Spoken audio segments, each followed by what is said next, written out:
Could not start video.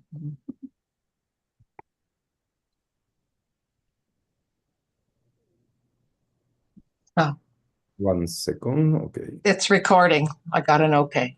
Okay. Yeah. Okay. Good evening, and we are here in the adult education meeting. It's really my pleasure to be with you, sharing this space of Temple Bethel. And today, or this evening, all depend the time that you are watching this video. I would like to share an experience that I had 2 years ago when I participated in Connection 2023. Connection 2023, it's a meeting organizing by the World Union for Progressive Judaism, and it was in Jerusalem. And before the meeting, the big meeting, big convention for Reform communities all around the world, we had a Kala. Kala, it means rabbis meeting, when we share studying. Some scholars and rabbis coming to teach us, and we had a very nice experience in Yafo city, near Tel Aviv, Jaffa in English. And during this meeting, I met rabbis from Ukraine and rabbis from Russia.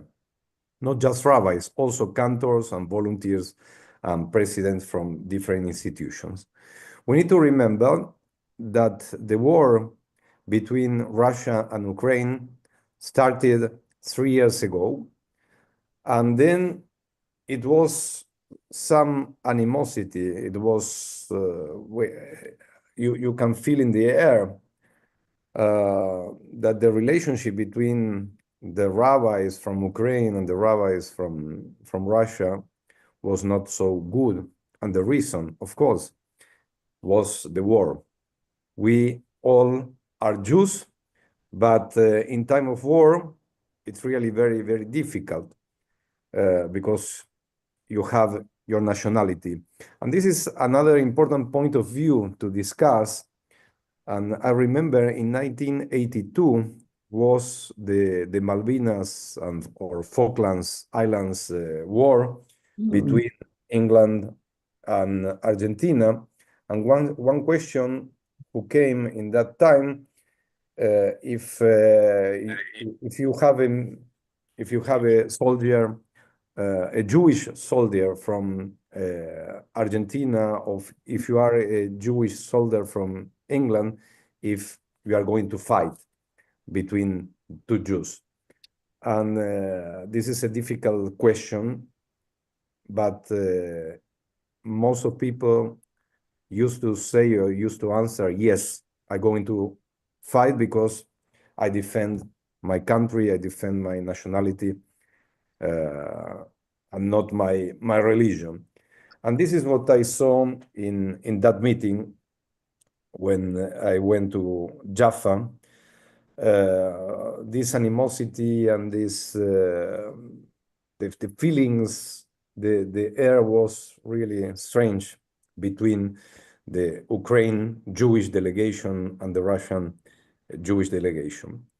During this time, I met many rabbis. One of them, Alexander Dukhovny.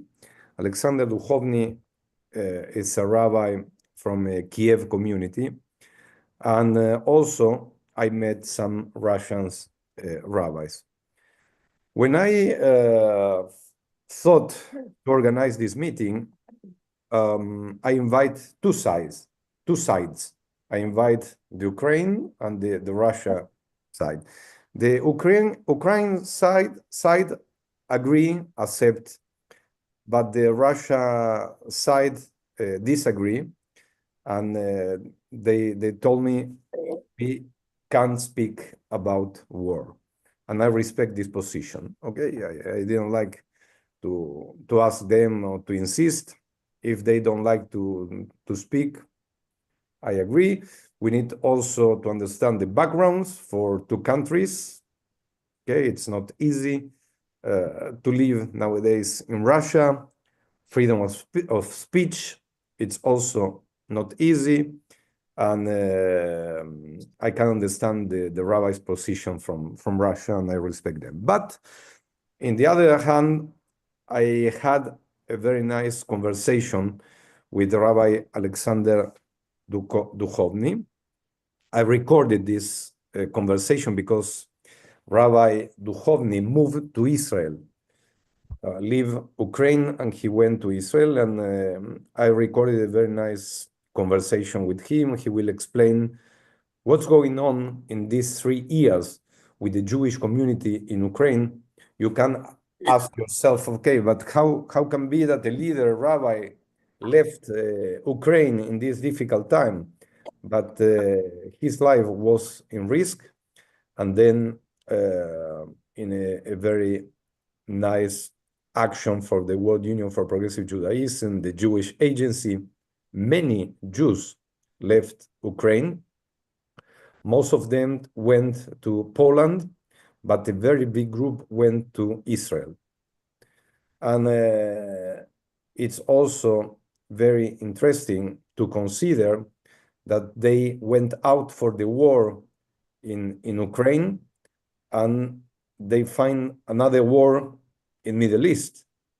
Okay, they try to leave to go a country and to breathe a little of peace, and in the middle of the way, once again, they are in the middle of a war.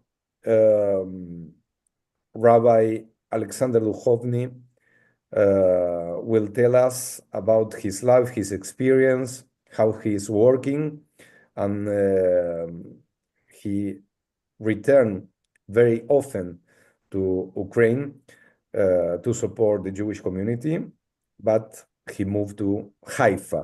Nowadays, he's in Haifa. We recorded this conversation 1 week before Purim, and I would like to start to share this conversation. The idea is to share the video with you, and then after my conversation with Rabbi Duchovny, I would like to hear your opinions. Just a quickly information. We are talking about 2 countries. Ukraine was part of the Soviet Union, and Ukraine nowadays have around 38 million citizens, and Russia have about 144 million of citizens. Okay, I don't like to enter in any political discussion, but it was an invasion from one country to other, and many people died. Many families left the country. Some of them went to Poland, others to Germany, and other countries in Europe. The situation is still very dangerous. The war continues. And when the war between Israel and Hamas started, the social media, the press, a little bit forgot that war. Then, okay, now the war is in Middle East, and there are any other wars around the world, but this war continues. And we need to keep in mind this information. Okay, let me share screen. Jeffrey Goldberg of The Atlantic. People are giving him plaudits for not revealing the. Would you please mute yourself, whoever is talking, so we can hear rabbis talk? What do you mean? Okay, just 1 minute.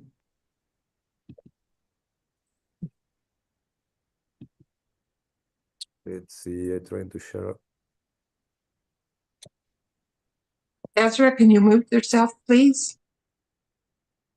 I don't think I'm on. Yes, you are. Just 1 moment, I'm trying to share my video, but the system asked me the passcode to share my video. I don't know why. 1 minute. I will need to discover the password. The technology is not so simple nowadays. Sorry for this.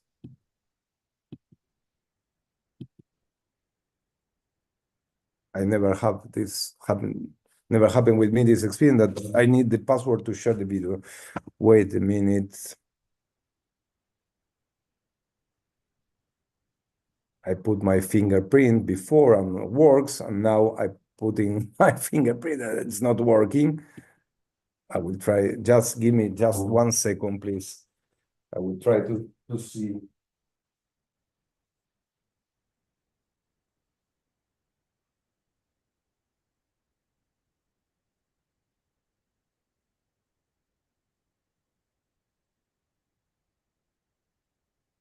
Let's see if I find here in my notebook the password.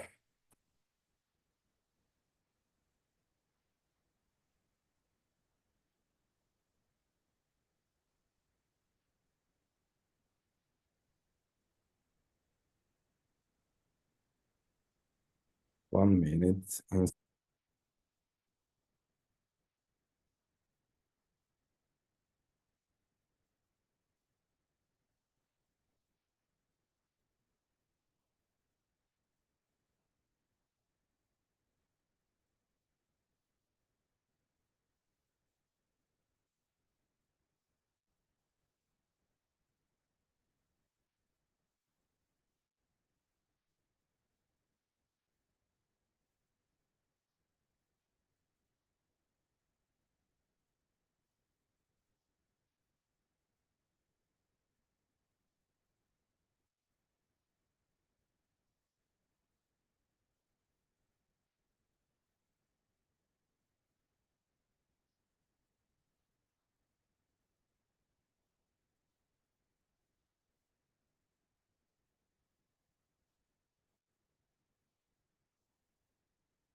I'm here, just a minute. Let's see if now it's working.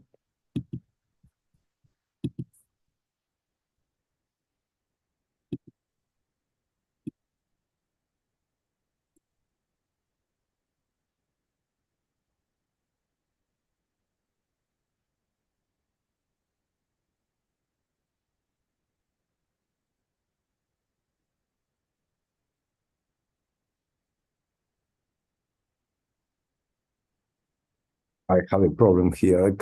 I can share my screen. This to share your computer audio. Please install the Zoom audio device. I have everything installed here, my computer. Oh my gosh, sorry.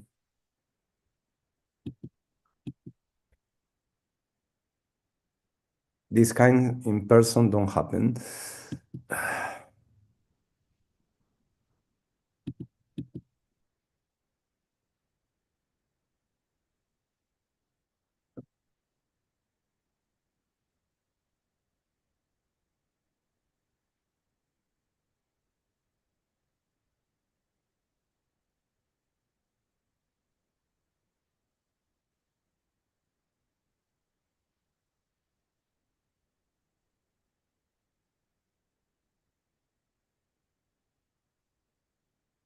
We are with a big problem. If not, I think that I know what we are going to do.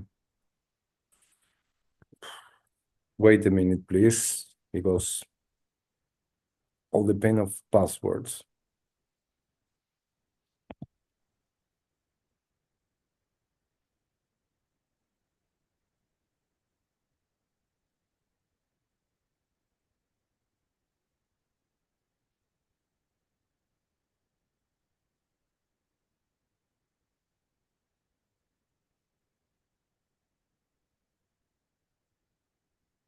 I will try to go out from the Zoom and to enter game. Let's see if I can, because the Zoom don't allow me to share my screen.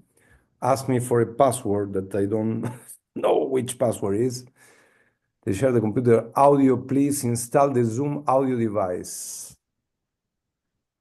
And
Just saw rabbis come up. can you see the video now? No, No? No. There's an arrow. There's a little arrow. If you press that arrow, maybe it'll go. Because I can see the video in my screen and it's My screen is frozen. no. You are frozen, Rabbi. But there's a in the No, middle no, of the it's screen. frozen, but can you see the video? Let's see. I will. No. Here in California, 10:10 p.m. Yes. And can you hear also the video? Yes. Okay, perfect. Let's go. Israel, it's very early in the morning, and I'm meeting here, and I appreciate that Rabbi Alexander Duchovny accept and agree with my invitation to be with us, to be with the members of Temple Bethel Riverside in California, and also with everybody who joined us after our class. It's part of the adult education class, this meeting, and the members of our community will discover a nice person like you. First of all, Boker Tov, good morning for you, and thank you for attend my invitation. Good evening to you, and thank you for inviting me. Okay. I would like to explain to our people that Rabbi Alexander nowadays is in Israel. Where exactly? I'm in Haifa. In Haifa. Alexander, the idea is to talk about the Russia-Ukrainian war by a Jewish view. And let's talk about how was your life 3 years ago, before the war? Well, first of all, I will say a few words about myself. I was born in Kiev, in Ukraine, to Jewish parents. From my childhood, I knew who I am. As recorded, in our Soviet passports, we had a written line that we are Jewish. And from my school years, I was called Kaik. And I felt from my childhood who I am. And at the beginning, I was very ashamed that I'm Jewish. And my mother, who was a Holocaust survivor, she said that it will be time when you will be proud that you're Jewish. And I can tell you, these are the times when I'm proud that I'm Jewish. I never dreamt that I can become a rabbi. And after the fall of Soviet Union, the World Union for Progressive Judaism, the umbrella organization which embraces reform, progressive liberal congregations and the reconstructionists all over the world offered me to go to London to become a rabbi. And I do remember that I decided I will go. My aunt, Auntie Bronia, my mother's sister, said, "Why do you need to go to London? You have such a good position." And I was working for the American Jewish Joint Distribution Committee, and I had a very good salary. And they said, "Bronia, your father was a rabbi, my grandfather, and I decided that I will restore the broken chain of the rabbinic tradition." And this is what I did. In London, I met my wife, who was also a rabbi, blessed be her memory. She originally was from Johannesburg, and I was from Ukraine, and we met in London. And it was very nice to build up a rabbinic Jewish family, and we learned a lot from each other. Did you study did you study in Leo Baeck? At Leo Baeck in London. Yes. And now it's 26 years since I was ordained. And tomorrow, the day after tomorrow, I will receive the honorary certificate from Leo Baeck as a fellowship certificate. They had this kind of certificates to acknowledge the graduates from Leo Baeck who worked as a rabbi for over 25 years. Mazal tov, mazal tov.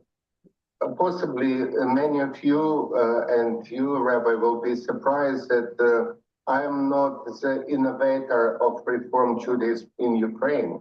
The Reform Judaism entered Ukraine at the very end of the 18th century with the Jewish Enlightenment, with Haskalah. And the first Reform synagogues were built in Western Ukraine, in Lviv. In those days, it was part of Austro-Hungarian Empire in Lemberg. And in Russian Empire, it was built in the middle of the 19th century in Odessa. And the building in Odessa is still there. And in those days, when the Reform congregation started in Odessa, the building became the Jewish Community Center. And the famous singers, for example, Shalapin, sang at the synagogue. The first mixed choir was founded there. So when the Soviet Union fell apart, the World Union for Progressive Judaism decided to restore the movement, which was actually baked up from the religious map, and not only Reform Judaism, but also religious denominations, because at the time of Soviet Union, we had only one religion, communism. So, and this what happened. So the first Reform congregations appeared, one in Moscow and second in Kiev. We are talking about in 1991, approximately. 1991, just after the fall of Soviet Union, and it was a time when Ukraine proclaimed its independence. And I was among those young pioneers who was a founding member of Atikva congregation, Tikva, which means hope. And I think it is very symbolic. When I became a rabbi, I had two predecessors in Kiev, two American rabbis. One, Ariel Stone, now she is a rabbi in western part of America. And another one is Rabbi David Wilfond, who is serving also, I think, around Boston area. When I decided not to stay in London after graduation, and I actually warned my newly acquired or newly married wife that my goal is not to stay with you in London, but to go back. And if you wish, we can go together. And she said, go first, because I don't know language. So, and I left to Kiev.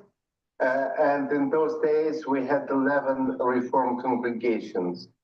And two rabbis who were before me, one planted a seed, second actually plugged the field, and I brought local fertilizer because I am from this soil. And in 4 years, the number of Reform congregations from 11 jumped to 47 registered Reform congregations of progressive liberal in Ukraine.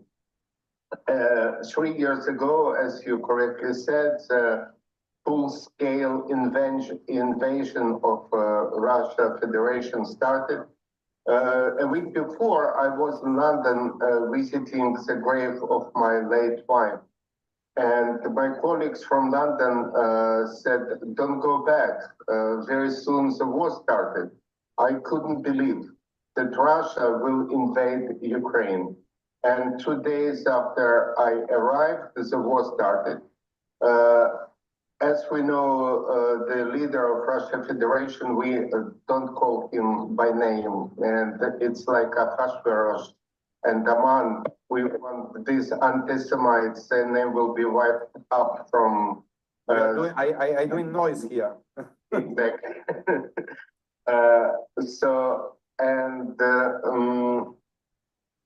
He wanted to conquer Ukraine in 3 days.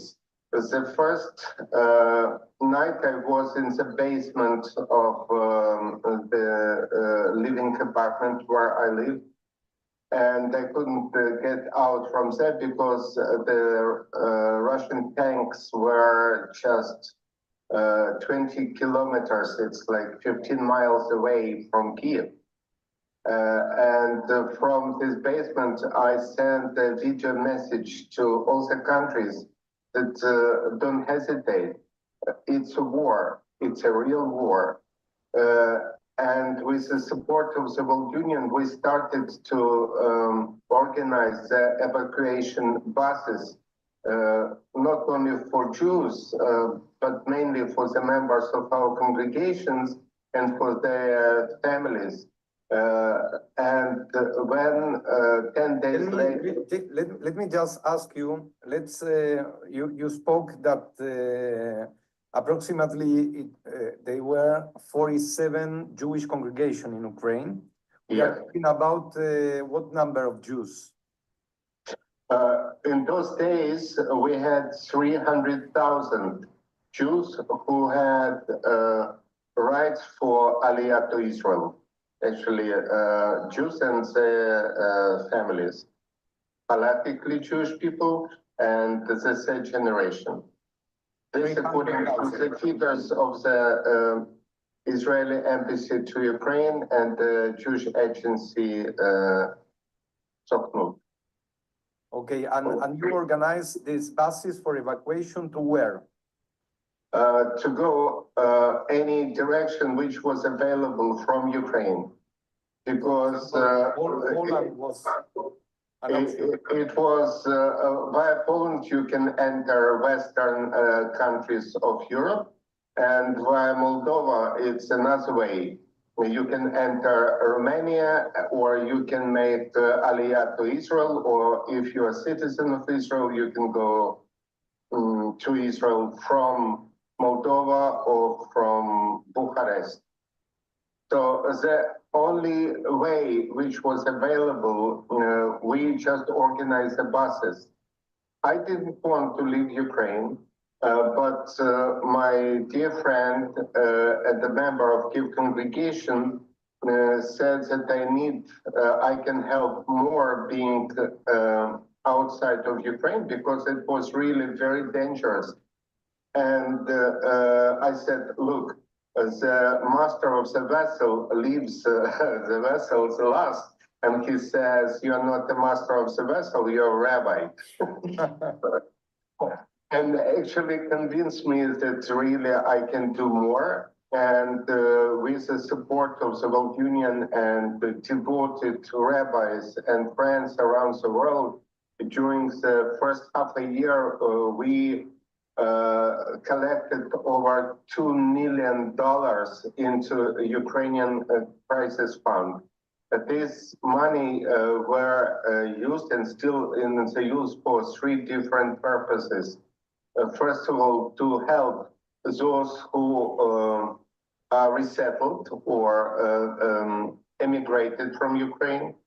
Secondly, to help those who are in Ukraine with the food packages and with electricity generators, because last winter we really didn't have electricity. And the third, to look into the future, to restore a reform life back after the war will finish. But as we know, the war goes on, and out of this 47 reform congregation, at the moment we have only 7 active congregations which were turned into the volunteers center, which support internally resettled people, which provides psychological and physical, spiritual, and educational support. Couple times during the year, I go back to Ukraine. It takes me around 30 hours from Israel to get by different countries because there are no flights to Ukraine. So either via Hungary, either via Poland or via Moldova. And then train, which takes from 20 to 24 hours. Is it safe? Is it safe? Do you feel safe when you travel to Kiev, when you go in? It is not safe because we still have bombardments, we still have casualties, we still have killed and wounded people. The front line is coming closer to central and the central part of Ukraine. And when I'm in Kiev, where I still have apartment,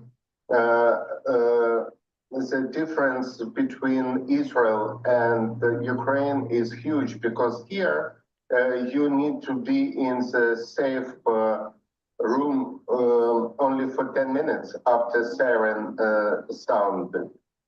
In Ukraine, it can be 6-8 hours. And especially during the night, and then people need to go to work. So Sorry to interrupt you, but I would like to ask, because you left Ukraine by the war, and you went to Israel, but you never imagined also that in Israel you are going to find a new war there. How many people from Ukraine left and went or did Aliyah?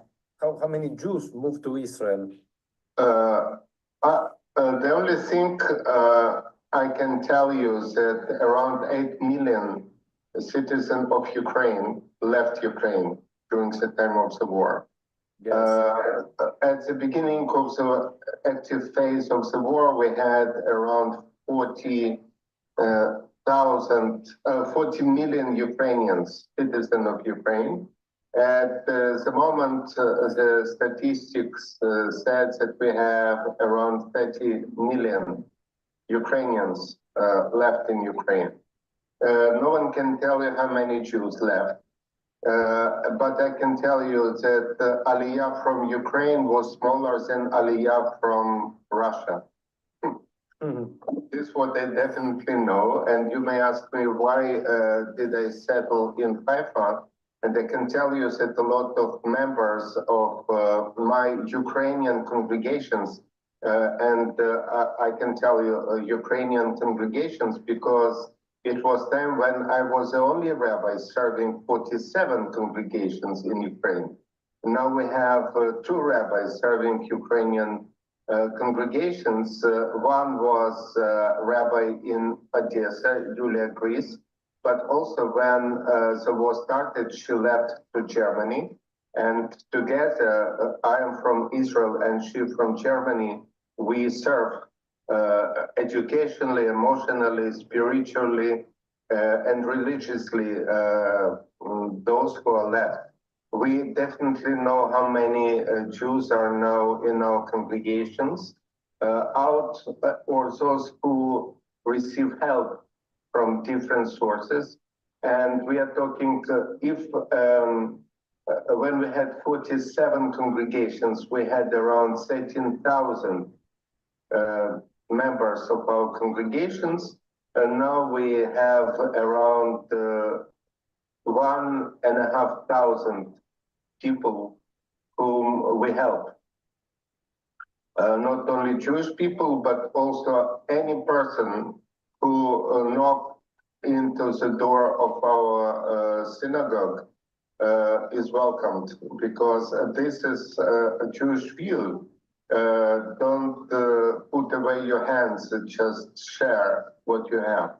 I do remember, just 1 second, I do remember my teacher from Leobec, the famous Lionel Blue, Rabbi Lionel Blue, the radio presenter, the first graduate from Leobec, and he was my teacher at the spirituality class. I don't know how you will teach spirituality. You need to be born spiritual. And he says that in our life, we need to learn two things: how to give and how to receive, and to find the balance. And this is a slogan of my life, and this is what I taught the members of our congregation. And this is why our doors are open and we help Ukrainians, Muslims, Christians, Jewish people who are coming to us and who need support. It's a very nice message to find the balance between to give and receive. And how the Israeli society receive you in this time? I can tell you, at the moment when it's 3 years, nearly 3 years ago, on the 8th of March, I entered Israel. And the first step which I did, I went to the director of the Aliyah department and said, look, I'm a rabbi, I'm a teacher, and I can do whatever you need from me. I'm not asking for a job, I'm asking for to be a volunteer. And now for 3 years in a round, I received a certificate from the Haifa municipality as the best volunteer, giving around 100 sessions per year for Jewish people, for non-Jews in different Jewish clubs here in Haifa. It's in addition to my education and Shabbat services and festivals for Ukrainian congregations. So this is why I keep myself busy, but you know, the rabbi is like one-man show. We need the stage, and we need the listeners to deliver the messages which we believe in. And just before we started our conversation, I discovered on websites a message actually, which I knew from my childhood, but in English it sounds a little bit different. And I would like to deliver to you this message because it's another slogan into my life, not only to give and to receive and to find the balance. My mother once said, hate has 4 letters, but so does love. Enemies has 7 letters, but so does friends. Lying has 5 letters, but so does truth. Cry has 3 letters, but so does joy. Negativity has 10 letters, but so does positivity. Life is two-sided. Choose the better side of it. And that's what I'm doing. Even though everyone is asking me, will you come back after the war will finish in Ukraine? And I can tell you, I don't know, no one knows what will happen with our life, but at the moment, what I can say is that Israel is my homeland, but my home is where is my heart. My heart is in Ukraine. So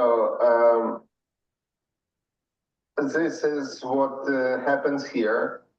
Together with the World Union, we provide Shabbatons here in Haifa, not only for Ukrainians, but also for Jews from Russia or from Belarus.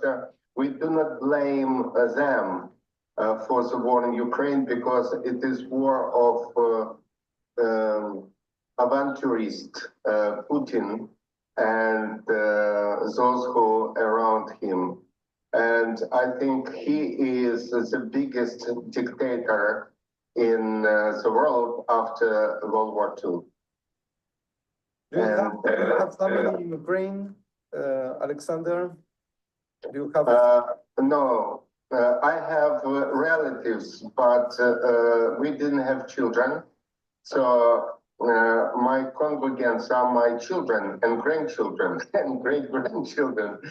So, this is what I'm doing in my life. Tell me a little bit about for example, the communitary life, the high holidays, for example, Passover. I will give you. Give me also an example. How you mentioned that you are in contact with your community, but for example, what happens if you have a bar mitzvah or a burial? 2 years ago, the World Union restarted the program Shlichei Tzibur, the messengers from the community, which we are training to do all this or participate in all these events which you mentioned. We had this program before, so we have quite a lot of educated personalities. But because our congregations are completely different, for example, in Lutsk, Western Ukraine, we have a synagogue building which was given as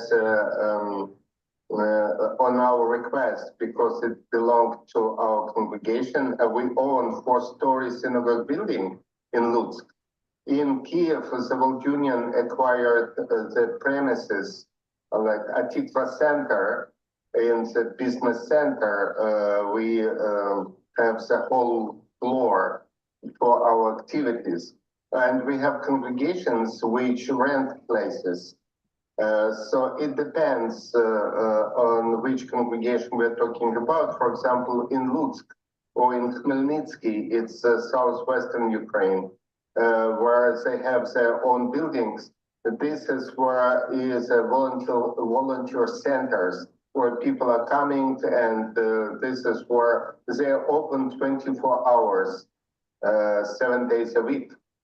So, and the work they're doing is completely different from what we're doing in, for example, Kiev, because in Kiev it's completely different situation.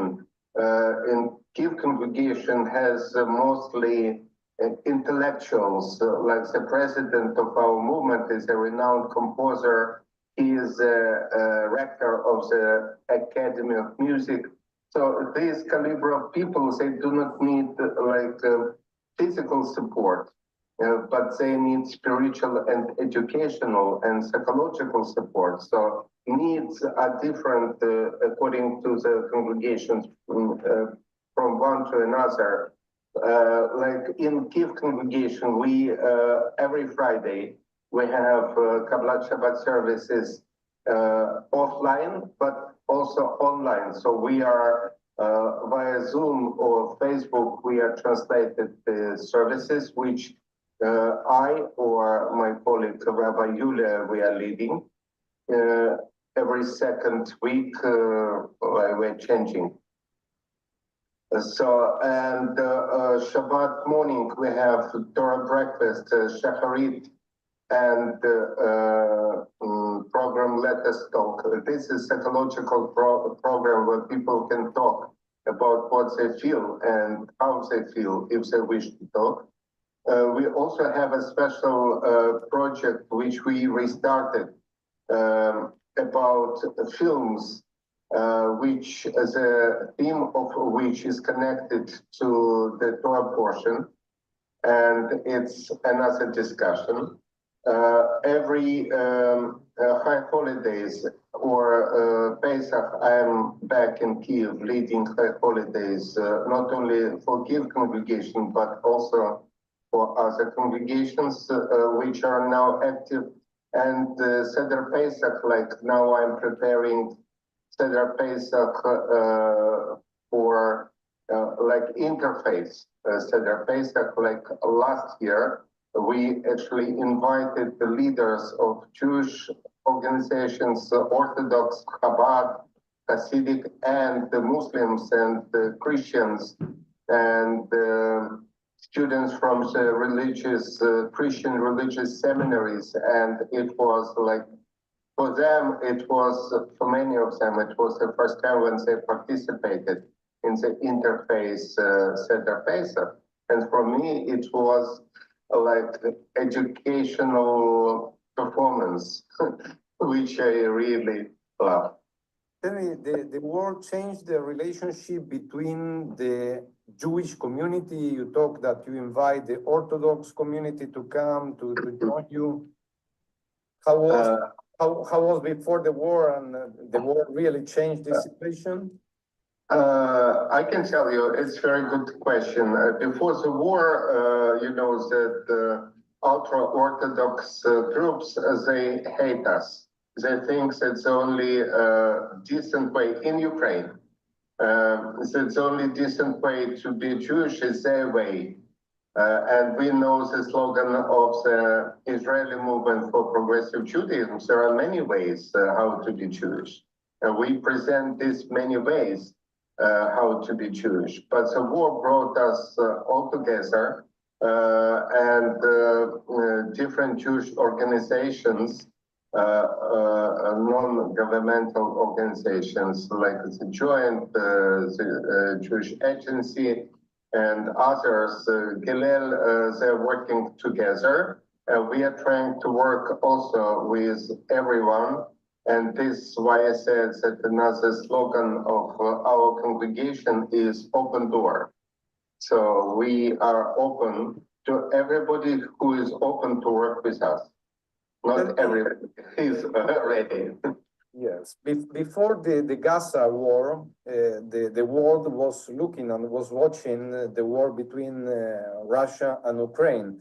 But it means that after Gaza war starts, the world forgot the war between, or the press forgot the war between Russia and Ukraine.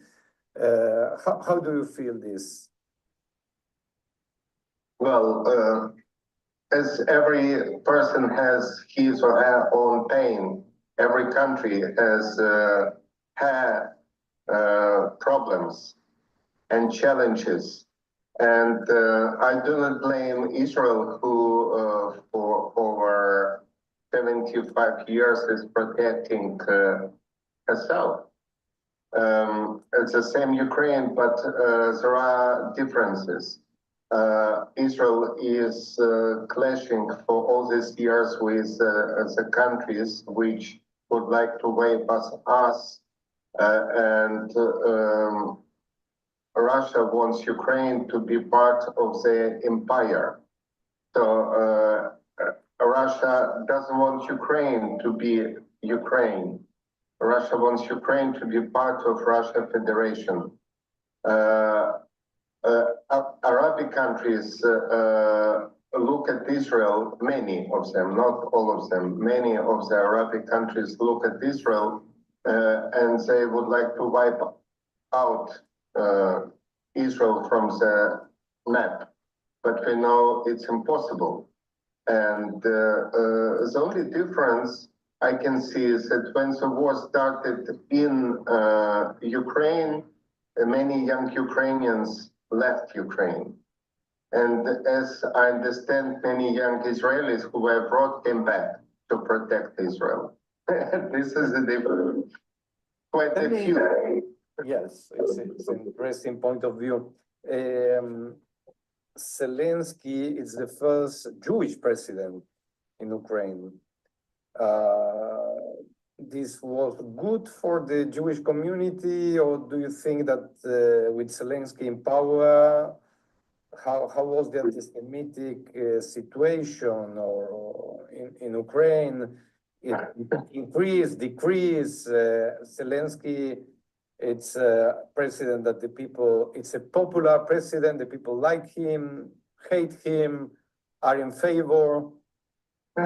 Well, I can tell you that at the beginning, when he was elected by the huge majority of Ukrainians, 73% of Ukrainians voted for Zelensky, and we had only one episode of election, not second tour, only one, the first tour, and he was elected. I didn't vote for him. For only one reason, because we know the saying, don't be known to the authorities. And to become authority, because at the end, Jews will be blamed, as it happened. Today, the level of acknowledgement of what Zelensky is doing, just before the meeting with Trump, was around 47%. And now it jumped up, it's over 60.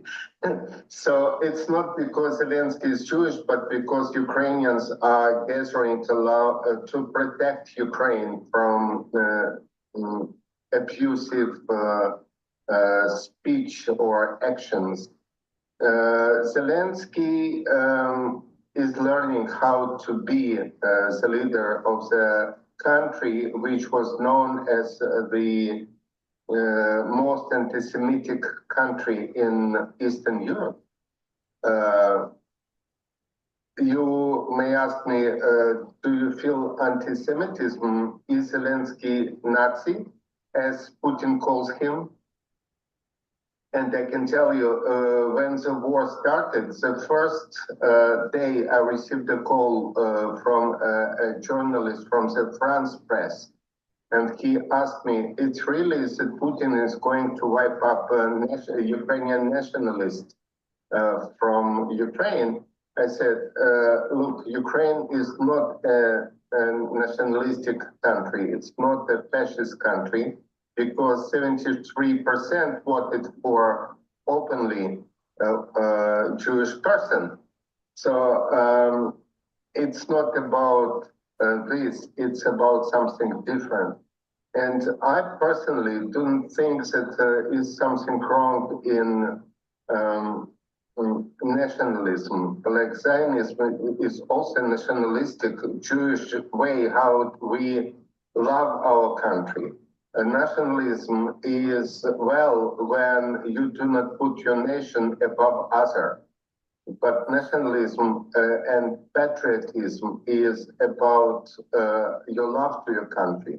And I always say that as I am Ukrainian patriot, and as I always say is that the patriotism starts not when you're waving the Israeli or Ukrainian flag, but when the rubbish is in the bin. This is what is love to a country, and this is what we call nationalism. And at the moment when Ukraine is protecting its sovereignty, its democracy, its clashes with oligarchs, its battle with corruption. I think all people of Ukraine, because we are all citizens of Ukraine, but people of Ukraine, there are over 100 different ethnical minorities in Ukraine, over 100. And we have people of Ukraine as well as we hold Ukrainian passports. We are Ukrainians.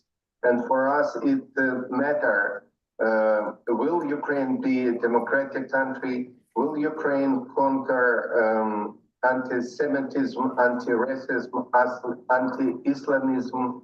And I think that this is a role of the religious leaders and political leaders to help Ukrainians to understand that we will not have future in the country where the leader of the country is the biggest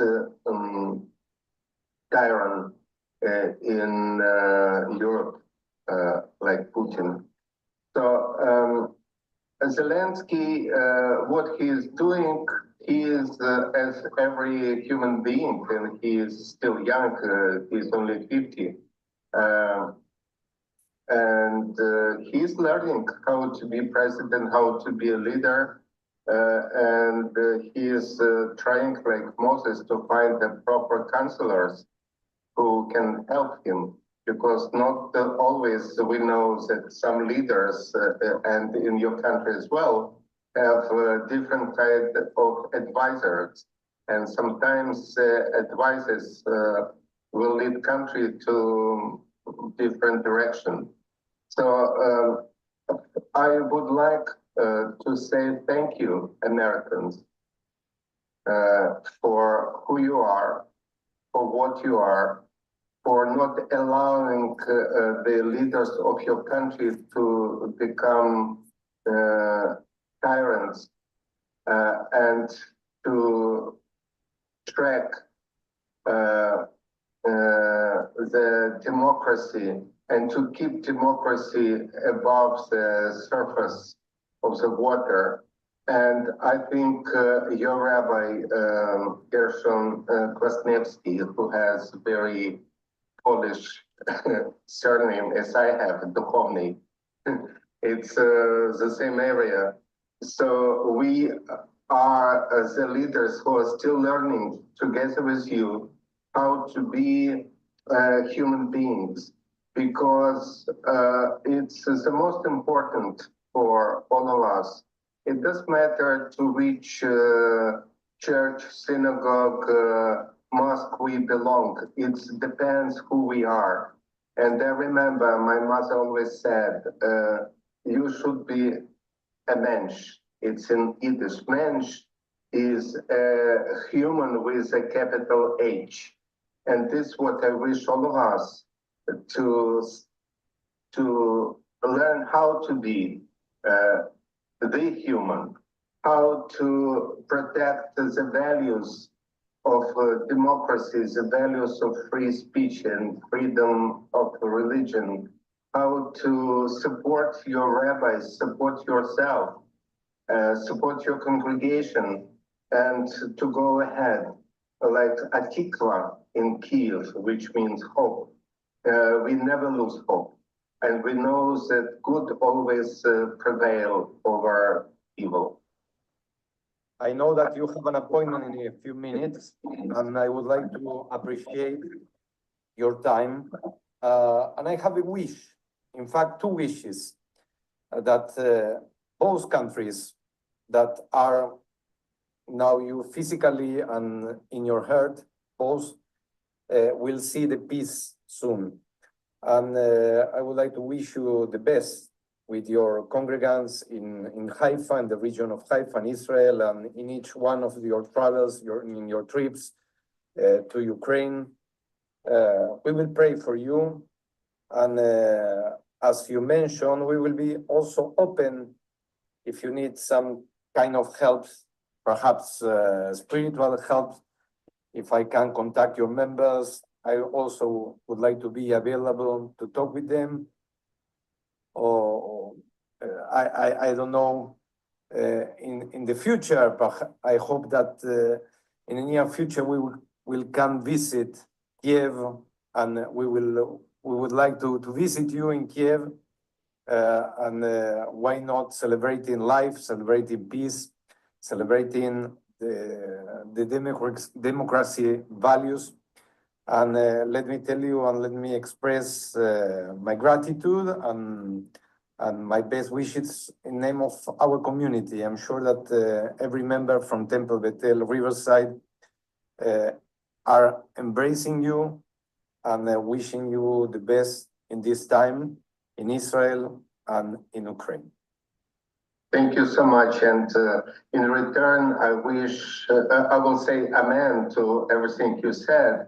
And I hope that the time when your congregants will come to visit Ukraine, possibly many of members of Bethel Riverside are rooted in Eastern Europe, and they will come to dig up their roots, because we are like branches of the tree, but we also need to be sure that the roots of the tree is in correct soil, and correct soil is a democracy.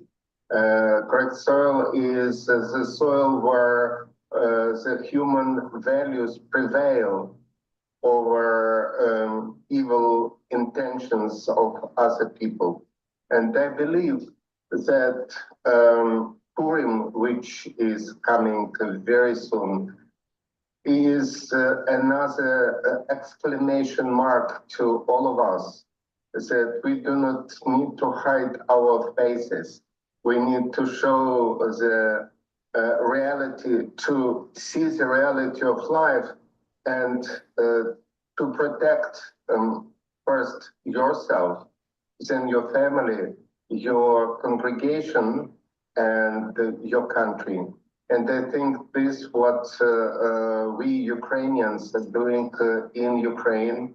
And thank you, Rabbi Gershon, for inviting me, for giving me a good chance to share my slogans, my ideas, my emotions, and hope I will see you, if not in Ukraine, then in Israel as Yes, well. the last time that we met in Connections in Jerusalem. This year, Yeah. I can't attend Connection because we have here in a ceremony in Riverside the same time. But if I go to Israel, I will call you for a meeting, for a visit, and I hope that we would like to receive good news from you. And you mentioned Purim. Purim, it's regarding the luck. Luck can change any time, any minute. The situation of the Jews in the past in Persia changed, yes, from the death to life, from negative to hope. And we have some leaders that perhaps don't think like us, but we need to do our work, our job, like arms, step by step. And my slogan, it's we need to spread love. Hate, it's spread a lot around the world. We need to spread love around the world, and values, and good values. And this is what we are doing. And really, it's a gift to be your friend. And one of the good things that the World Union for Progressive Judaism gave me, it's friends like you. Thank you very much. Thank you. It's mutual, and I will say amen again. God bless all of us. Okay, thank you very much. Yeah, thank you. Bye.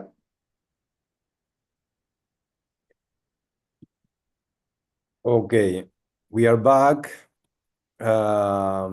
This was the conversation that we had 2 weeks ago with Rabbi Alexander Duchovny.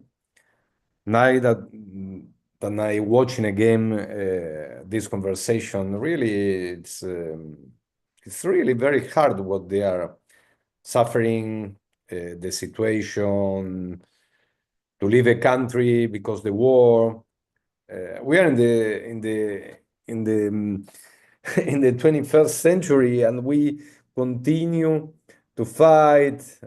We continue to discuss. We can't live in peace. It's really very, very difficult.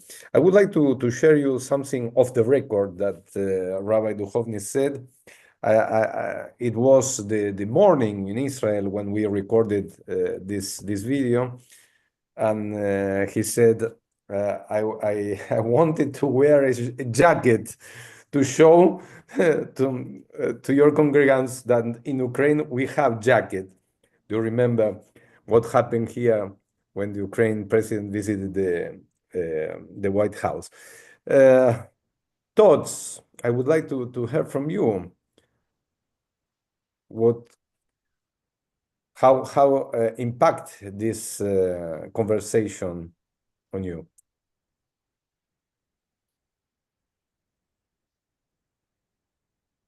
If you like to speak, please open the microphone. This is Joe, and I was really interested in what he had to say about and now I can't remember the president of Ukraine. I expected him to hold him up as a great man and a Jew and all that, and he had very mixed reviews. Yeah. About Zelensky? Yeah, Zelensky, yes. Okay. Okay, John. Other considerations, Carolee?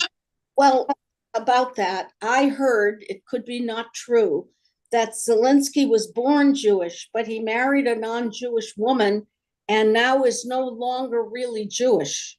He's raising his kids non-Jewish, and that's what I heard, that he is no longer really part of the Jewish community. Whether that's true or not, I don't know. No, the Ukrainian president he's not involved with the Jewish community. Yeah. And he don't practice his Judaism. Yes, Yeah. that's what I heard. Yes, you heard right. I was very surprised that so many people, though at the beginning of this war, I remember people were leaving Ukraine as fast as they could leave. That kind of shocked me. Instead of staying and fighting, of course you want to live. Loads and loads of people left. Yes, we are talking about millions of people, of citizens. Yes, yes. He said 8 million. Yes, they did. It did. But they want to save their children. Oh, of course, of course. I mean, wouldn't we all? Absolutely. I'm sorry that the person from Russia wouldn't get on. Yes. It would be really interesting to hear about what's happening, because of course Russia is the country that invaded, what they think about this. It really, really, really would be interesting. But Carolee, they are afraid to talk. Yeah, They're afraid to talk. And you can and with their position, we can understand how difficult it's for a Jew who is living in Russia to talk openly. They would probably get in a lot of trouble. What about freedom of speech in Russia? Mm-hmm. Okay, it's not so easy. Mm-hmm. That's right. To speak loud, and then perhaps these people are afraid by the consequence. Mm-hmm. Okay. Mm-hmm. Yes. This session, this meeting, it's recorded. someone can take the link, can see, and then can be really a problem. It's nice to know that Israel, despite all the demands on it, fighting a war, is still opening its heart to refugees. Yes, this is a great point of view. Yes, we need to consider, and this is very important what you mentioned, Ezra, all around the world, when the Jewish community have any problem, one of the first places that that we know that we can go is Israel.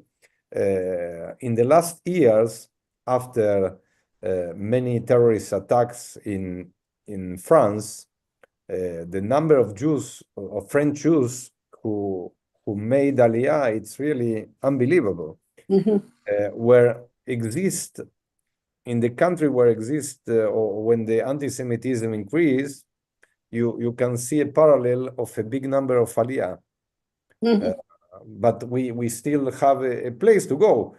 And this is very important. And Israel opened doors for all the Jewish around the world. If they are bad, if they are good, if they are in a good position or not, everybody is very welcome. And also Israel is in problems in travels. They still open their borders for the Jews around the world. And remember that exists a law that it's just in Israel that we have the right to be citizens if we decide to move to Israel. This not happen in any other country. If you decide to move to other country and you became automatically a citizen. When you arrive as Ole, as legally to Israel as a Jew, the first things that you receive in the airport, in Ben Gurion Airport, it's your Israeli ID and a bank account with money. Okay, just to survive the first time, and then of course, and then you have a place to go, and you have food, and you have a place to go to study Hebrew. Many of these Ukrainian refugees, I'm sure, they went to study Hebrew, and they receive support from the government, and they receive also a place to live. And it's very interesting the action of the World Union for Progressive Judaism.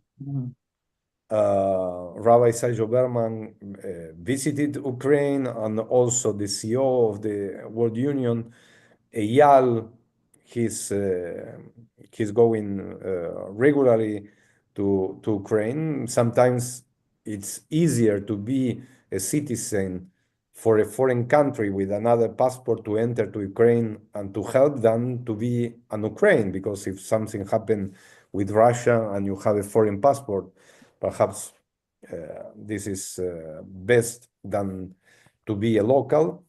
But the Jewish community around the world answer, and they donate more than $2 million. And what do they do with this money?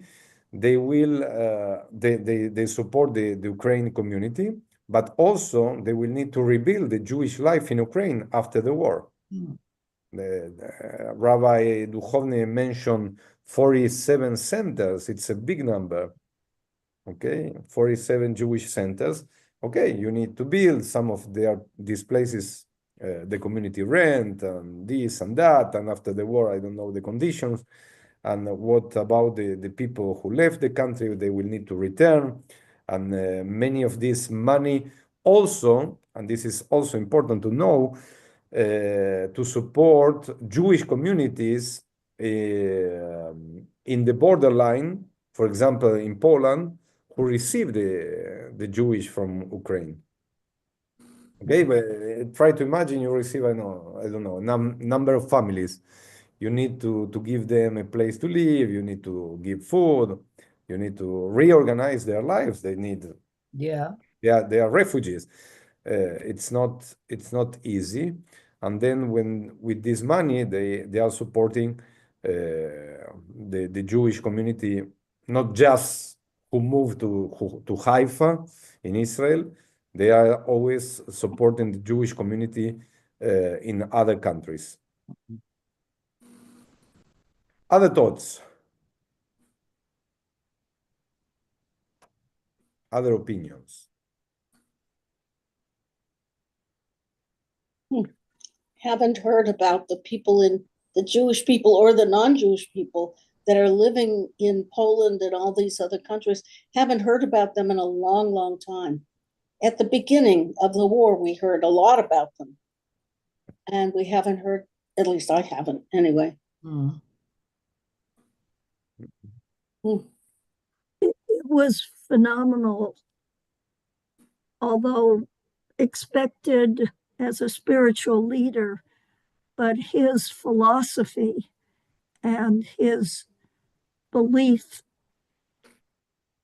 of giving and receiving and the balance of that, and his beautiful philosophy that he read to us, that he's so inspired still and not burned out by what he has experienced, I'm sure, in assisting others that have gone through hell, I would suspect. So, my respect and admiration to him for having that emotional strength that he seemed to live, not merely express. I'm hopeful that that was a genuine who he is. Thank you, Feliz. Other important thing that we need to consider it's the technology, because the technology help us to know what's going on in Ukraine in real time, and the technology allows Rabbi Duchovny to celebrate ceremonies sitting in Israel, and the community sitting in their homes or their own synagogues. Try to imagine that this is a very big revolution, because in time of war it's very difficult to organize meetings in the community in the same place, and then the people can receive some spiritual support in their own homes. This is very important. All of us had the experience during COVID to be at home and to receive spiritual support and to feel the sense of community. This is what we are feeling now. Yes, we are sharing the same screen, but we can hear and we can participate and we can give our opinions. But in other times, during the World War II, it was impossible to be in touch by the technology. And when we don't have news, it's the situation, it's worse. Here we have news in real time. We are in the shelter, we are here, we are there. They are attacking, we are leaving, we are on the way to Poland, we are on the way to Israel. They have news, and this also is very useful in wartime. But in other situation, in other environment, in other times, it was impossible to be in touch with the Jewish community and other communities. And this is a war in the 21st century. We are sitting here in Riverside, and when the siren, the Israeli citizens are attacking, we know in real time. We can see the bombs and the missiles that are arriving from the Houthis. And this is change. The communication changed also the war and the way that we can help these people. Okay, we had recently the fires in Pasadena, and we know, and the Pasadena community reorganized, and they are working, and also they are using internet to be together. We can see how important it's nowadays, the technology and the communication to be together as a group. Yes, these kind of things doesn't happen in the past. And also, yes, the possibility to be in touch with Rabbi Duchovny. He became our guest from this adult education meeting. Yes, he's sitting in Haifa, and we are here in Riverside, but we shared a conversation with him. We didn't do this live because the different between Israel and Riverside. Let me tell you, now in Israel it's 22 past 6 a.m.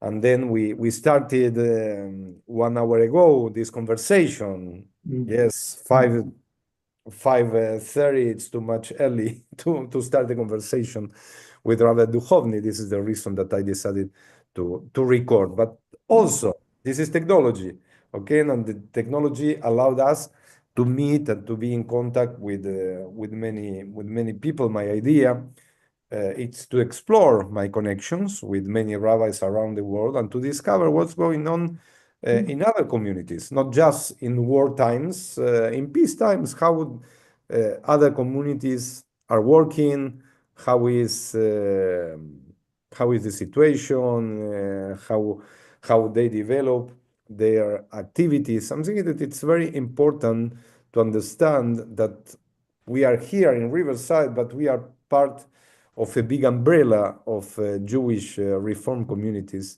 around the world, not just around the States.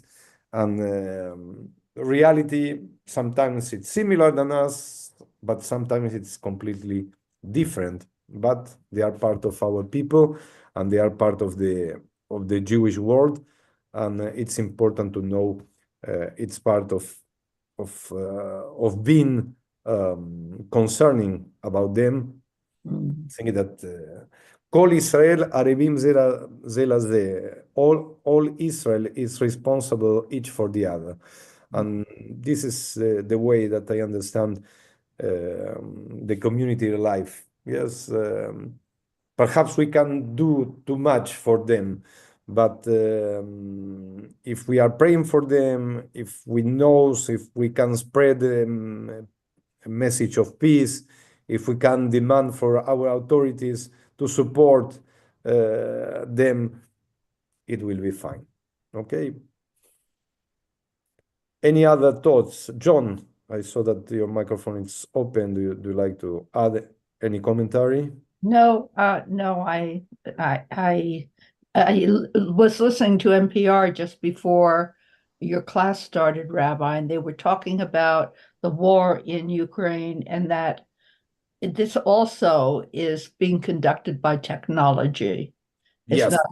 And that mostly the war is between the drones from Ukraine and the drones from Russia.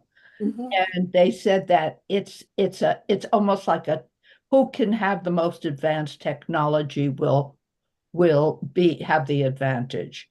And so if one side gets one thing, then the other side has to match it or go better. And I don't know where that's going to end. But our present president wants to get the Nobel Peace Prize, so he's on it. So we'll see what happens. And there is another thing that we can analyze from this war, that the discussions are taking place in Saudi Arabia. Yes, the peace discussions between Russia and Ukraine are taking care. There are many interests around the world, with the different administration, with the countries. The war, it's a good business for many people. Yes, for many factories. That's right. Yes, peace is not a good business sometimes. And the technology, you mentioned the technology and the drones. Someone need to sell the drones, and others need to develop the technology. And this really involve billions of dollars. Try to imagine how many people using this money, these funds can eat around the world. Or if you are going to use this technology for peace and not for war, how many people can be better? It's very sad. It's really very, very sad. The situation, it's really very, very sad. We are talking about lives, and we are talking about families, and we are talking about present and future, because the the consequence of the war, it's not just for this generation, it will be also for the next generation. What will happen? We don't know, but it's not a joke. Yes, recently it was, we complete 3 years of this war. 3 years. It's not a joke. Okay, the war in Israel, more than 1 year. Okay? It's very serious. It's very serious how we can't find dialogue to find a solution of a war in the 21st century. We have more technology. We are now thinking to arrive to Mars, but we can't decide anything here in the Earth. Okay, we are going into the space, we are going back, this and that, but we don't have the knowledge to resolve our problems here, just around us. Okay, we are thinking about other planets, but we don't have the capacity to find a solution. And this is the reason that we need to study our Judaism, and we need to practice our Judaism, and we need to consider our values. You need to eat, to love your neighbor as yourself. But we need to practice this. It's not just a verse from the Torah. We need to practice this. Tzedek, tzedek tirdof. You need to find and to run after the justice. And justice, it's also peace. And we need to run after peace and fight for peace. Yes, it is something that we need to consider, and we need to build peace with our environment, with the people who are around us. 1 week ago, exactly last week, I was invited to participate in the Iftar dinner. Iftar dinner, it's when our Muslim brothers, when they break the fast. And I went. Yes, I went. Also, in these times, in these difficult times between Jews and Muslims, and I went because it's a way to show them that we need to construct peace through the dialogue, sitting in the same table. And this is what we need to do. We need to sit around the table, and we need to talk. We have, of course, not anyone, it's the owner of the truth, but at least we need to try to talk and not to fight. Try to imagine if you don't agree with someone, you are not going to fight. You need to talk. And we have small wars every day, sometimes with our neighbors, sometimes with our family, sometimes when we are driving, sometimes with, I don't know, with the administration, with our president, with this and that. But we need to talk. We need to talk. And this world have a serious problem. The people don't listen. Perhaps you can talk, but there are 2 sides for peace. Okay, but we need to talk, and one needs to talk, and the other one needs to hear, and then we need to change. Who was listening needs to talk, and we need to give the space to all of them. Thank you very much for attending my invitation. I hope that was interesting for you, this meeting, and to know perhaps something that we read in the newspaper, but now I wanted to give you the point of view of the Jewish leader about this conflict. Okay, and my special invitation to all of you to attend the service tomorrow, in person, online. We spoke about the technology, but nothing like to embrace you. Okay, I would like to embrace you after the service, to hug you. Come with us, share the challah. Tomorrow evening will be with us Cantor Elliot Levine. We are preparing a very nice service with many new melodies. Don't miss our activities. Okay. Thank you. Thank you. Todaro Bye-bye. Rabba. Bye-bye. Have a Bye-bye. good evening. Laila Thank you Tov. very Thank much. you, Rabbi. Bye-bye. Really interesting, and it was wonderful to see him speak. Thank you for doing that. Thank you.